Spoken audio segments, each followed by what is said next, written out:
Bonsoir à tous, c'est avec un immense plaisir que je vous retrouve pour cette nouvelle aventure des infodélires sur Espace TV.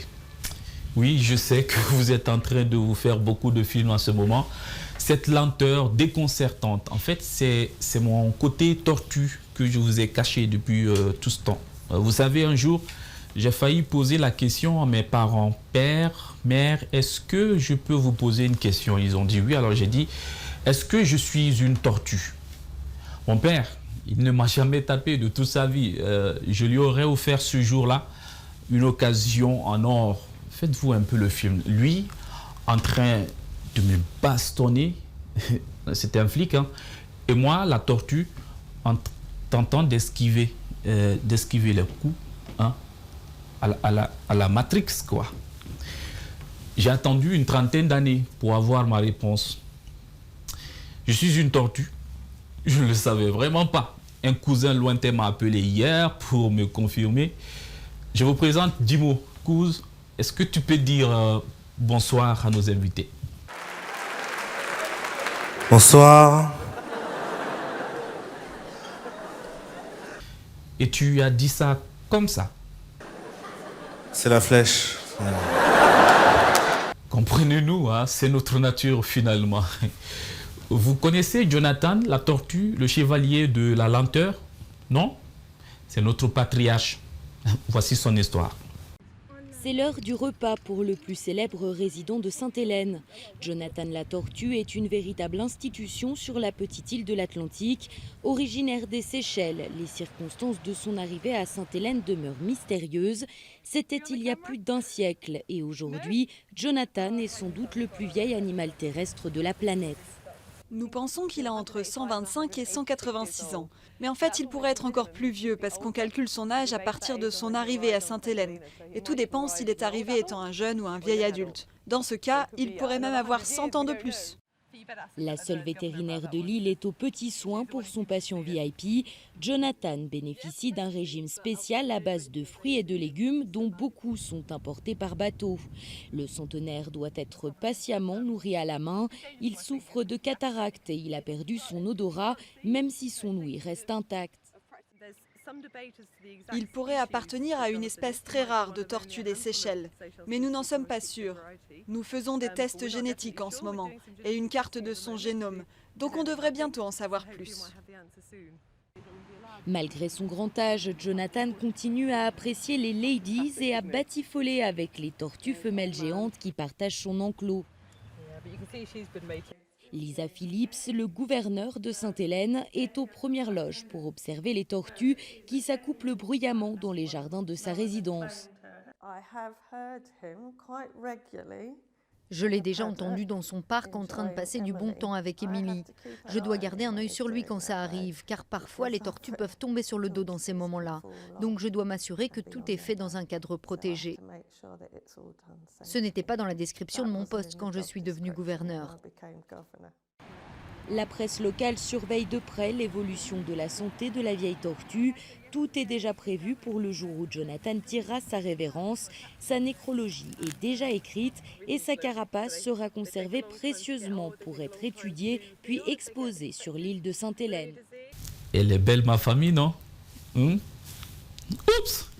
Je ne vous ai pas dit le sommaire et je vous ai tortueusement pris 3 à 4 bonnes minutes. Nous sommes samedi 27 février 2021. C'est l'autre journal, l'actu vue autrement par la rédaction d'Espace TV. Et aujourd'hui, nous avons rendez-vous pour vous parler du GIF, le Guinea Investment Forum.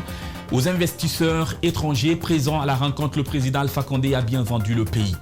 Comme si le Covid-19 ne suffisait pas, le virus Ebola a refait surface au sud du pays depuis bientôt 2 semaines. Le président Alpha Condé, pour freiner la propagation des deux maladies, a pris des dispositions auxquelles des citoyens ne semblent pas adhérer. Vous les entendrez dans le coin des vrais gens. C'est l'événement majeur de la semaine. Guinea Investment Forum a réuni des investisseurs des 4 coins du monde, organisé par l'Agence pour la promotion des investissements privés, APIP. Le GIF est une plateforme d'échange de grande envergure sur les perspectives d'investissement en Guinée dans des domaines porteurs de croissance. La Guinée est pays immensement riche de plusieurs ressources, avec une opportunité de se vendre. Devant donc ce quota de chefs d'entreprise qui mieux que le président de la République pour convaincre les partenaires à y investir? Sadio Baldé. Au terme de son discours, il laisse couler des larmes pendant que l'hymne national résonnait. Ce n'est pas un discours d'investiture ou de campagne présidentielle, mais il s'agit d'une rencontre où des hommes d'affaires du monde sont réunis pour discuter des questions d'investissement. Alpha Condé choisit ce moment pour recadrer une entreprise. Vous avez fait l'investissement Alcoa. Alcoa, c'est une société américaine. Vous avez fait l'investissement à Sheraton, mais très peu d'investissement au niveau des hommes d'affaires guinéens. Ce que nous souhaitons désormais, c'est qu'effectivement la SFI finance les investisseurs guinéens, les hommes d'affaires guinéens. Un audit attend le secteur minier et les sociétés de téléphonie pour minimiser les fraudes. Nous allons faire l'audit du secteur minier, du secteur des banques et du secteur... Sadio Baldé, Chicha, Monsieur le Président. Bonbon. Lollipop. Bébé dans les ventres des vaches. Oups, j'ai trouvé. Cabri. Des sociétés de télécommunications. Ah, ok. Esprit de tortue. Allez-y. Parce qu'avec la dématérialisation et la nouvelle technologie, beaucoup de recettes ne rentrent pas. Nous allons faire en sorte que toutes ces recettes rentrent. Inspiré d'un dicton chinois, le président guinéen veut que ses compatriotes soient aussi droits qu'une règle. Je pense que les Chinois disent que quand quelqu'un est tordu à droite, pour le redresser, il faut le tordre à gauche, comme ça il va se tenir droit.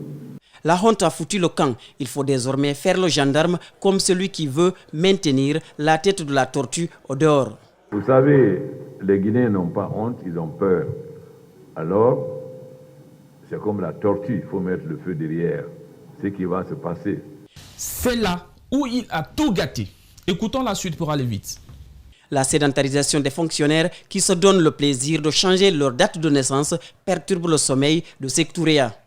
Et aujourd'hui, nous avons beaucoup de fonctionnaires. Si vous voyez leur date de naissance et leur date entrée en fonction, ils sont entrés en fonction à 9 ans. Voilà les inconvénients. Donc, tout ça, ça va être balayé. Je n'aurai aucun état d'âme. Je n'ai pas d'amis, je n'ai pas de parents. Mon ami, mon parent, c'est la Guinée. Pas de détenus politiques en Guinée, il le dit le président de la République. C'est une campagne d'intox alimentée par RFI et France 24. Nous, on n'a jamais mis de président en prison. Les gens qui sont en prison ne sont pas des hommes politiques, malgré la campagne. Parce que vous savez, les journalistes français, ils ne respectent pas les chefs d'État africains. C'est pourquoi RFI et France 24 racontent ce qu'ils veulent. 2021, une année impaire. Elle fera date pour les Guinéens, promet le chef de l'État. C'est l'année 2021 et l'année de la transformation complète de la Guinée. Un discours musclé devant des hommes d'affaires venus tâter le terrain. Ils auront été largement servis. Bon, vous savez maintenant qu'on est 13 millions de tortues en Guinée. Pour ceux qui ont une double nationalité, vous pouvez vous sentir moins concernés, mais on est pareil, mes frères. Oui, comme vous, beaucoup se sont sentis vraiment offensés. Quand il dit quand il qualifie le Guinéen de quelqu'un qui n'a pas honte, parce que partout où on ne respecte pas la loi, surtout par exemple où tout ce qui appartient à l'État, le Guinéen ne considère pas ça. Donc il faut faire intervenir maintenant la loi. Comme la loi a un caractère impersonnel, donc à travers le caractère impersonnel de la loi, qui est le premier élément de la loi, donc chacun pourra se retrouver dedans et se reconnaître. Et parce que même moi, d'après ce que je remarque en Guinée, le Guinéen a peur de la loi, mais en dehors de ça, le Guinéen n'a pas peur. C'est un avertissement fort pour dire aux Guinéens que désormais nous allons partir avec la loi. Ceux qui ne sont pas prêts pour respecter et faire respecter la loi, ceux-ci sont tenus obligés, selon mon analyse, alors de quitter le pays sous son règne. Et par rapport à ça, le président a tellement sensibilisé, je pense bien que depuis 2010, on a mis des choses en place ici, de réconciliation, tout ça. Et par finir ça, il a fait il a analysé donc que c'est pas ça la solution. Parce que quand il parle de torture, effectivement sur ce point, je suis d'accord avec lui. Parce que depuis 2010, à travers les mouvements qu'on a mis en place de part et d'autres, c'était pour sensibiliser moralement les Guinéens. Mais donc, il a vu que maintenant, c'est pas ça la solution. Donc, c'est le fouet qui peut arranger. C'est pas le président qui doit dire ça. Dire que le Guinéen n'est pas honte, ça c'est pas bon. Devant l'opinion nationale et internationale. Donc si on regarde avec ça c'est pas bon. C'est pas une parole d'un président de la République. C'est M. Boubacar Collé Baldé, sans emploi, détruit, étranger à cette nation Guinée, après 11 ans de cycle universitaire, jusqu'à Moscou. J'ai cherché une terre fertile, je n'ai jamais trouvé, ça c'est la Guinée. Je suis en train de perdre ma Guinée. Donc je m'efforce pour plus vieillir sans souci. Quel qu'en soit le cas, je mangerai de la viande. Qu'on ne me ségrègue pas. Je vous remercie. C'est une valeur aussi.